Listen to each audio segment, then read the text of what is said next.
बनेगा, तेरी भी कोई बेटी होगी। अब बता जरा तो सही, जब तू इस कदर दुनिया के अंदर रहकर समाज में बुराई फैलाएगा तो तेरी औलादें क्या करेगी? तेरी औलादें क्या करेगी? जब तू दुनिया में रहेगा, समाज में जिएगा, माँ बाप की इज्जत नहीं करेगा, तेरी औलादें क्या करेगी? सुनो नबी क्या फरमाते हैं। नबी फरमाते हैं, कमा तो दीन तो दान, तुम जैसा करोगे वैसा ही भरोगे। अगर तुम दुनिया के अंदर रहकर किसी के साथ ज़ना करोगे, कल आने वाले वक्त में तेरी औलाद के साथ ज़ना किया जाएगा।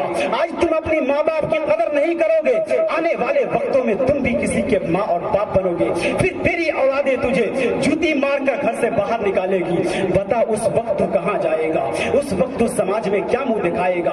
फिर तुझे समाज वाले कहेंगे, जब तू छोटा था, जब तेरी शादी हो गई थी, तू भी अपनी माँ की कदर नहीं करता था, तू भी अपनी माँ की इज्जत नहीं करता था, इसी का अजाब तुझे भुगतना पड़ रहा है। नबी फरमाते हैं, कमा तो दीनो तो दान, तुम जैसा करोगे वैसा भरोगे।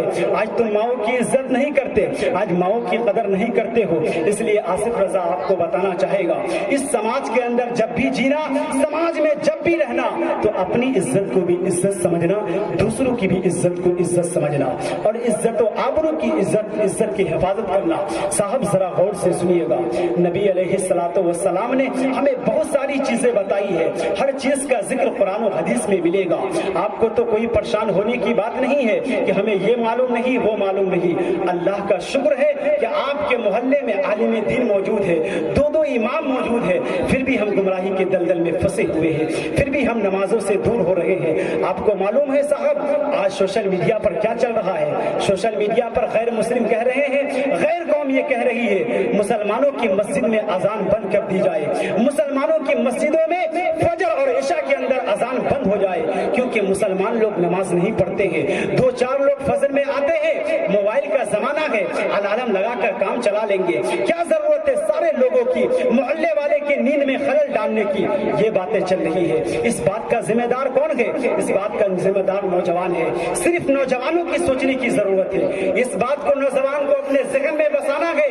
ये गैर कौम जो कह रही है, तुम्हारे मस्जिदों में अजान बंद कर दी जाए, तुम्हारे मस्जिदों में नमाज बंद कर दी जाए, तुम्हारे मस्जिदों में जिक्र अस्कार बंद किया जाए, तुम्हारे मस्जिदों में तस्बीह और तहलील बंद कर दी जाए। वजह क्या है?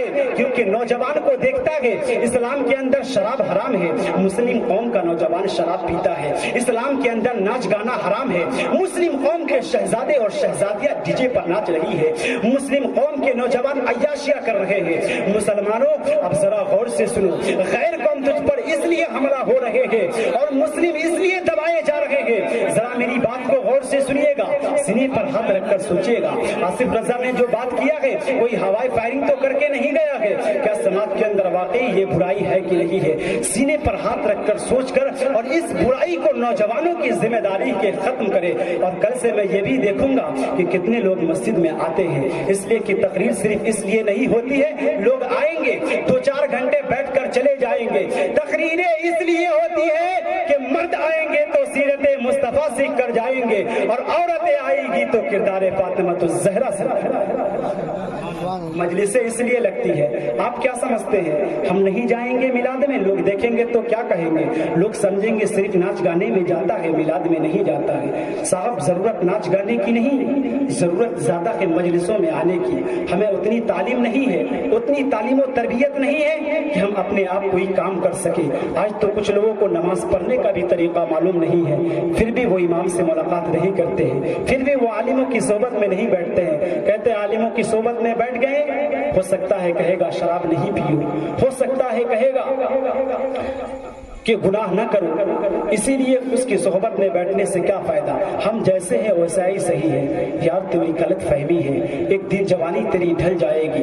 ये जवानी चंद रोजा है, किसकी जवानी नहीं रही है? पूछो इन बूढ़े से, पूछो इन बुजुर्गों से, एक दिन इसकी भी जवानी थी, जवानी चंद रोजा है, ढल जाएगी। इसलिए इस्लाम के अंदर कब भी जरूरत पड़ी है मजहब इस्लाम को किसी चीज की, तो नौजवान उसमें सबसे आगे रहे हैं। लेकिन आज मजहब इस्लाम को डुबाने के लिए नौजवान आगे बढ़ रहे हैं। सोचने की बात है, जरा गौर तो करें, वक्त ज्यादा हो चुका है,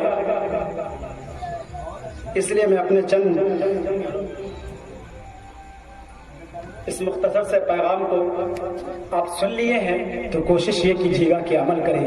رب قدیر کی بارگاہ میں دعا ہے کہ اللہ رب العزت اپنے حبیب صلی اللہ علیہ وسلم کی صدقہ طفیل میں جو کچھ میں نے صحیح کہا ہے اسے قبول فرمائے، اور اللہ ہمیں عمل کرنے کی توفیق عطا فرمائے، اور ہمارے سماج کے اور مسلم قوم کے نوجوانوں کو عمل کرنے کی توفیق عطا فرمائے، ورنہ آنے والے وقت میں اس سے زیادہ برا حشر ہو جائے گا، اس سے برا وقت آ جائے گا۔ اس لیے اب بھی نوجوانوں تمہیں سمجھنے کی، سدھرنے کی ضرورت ہے۔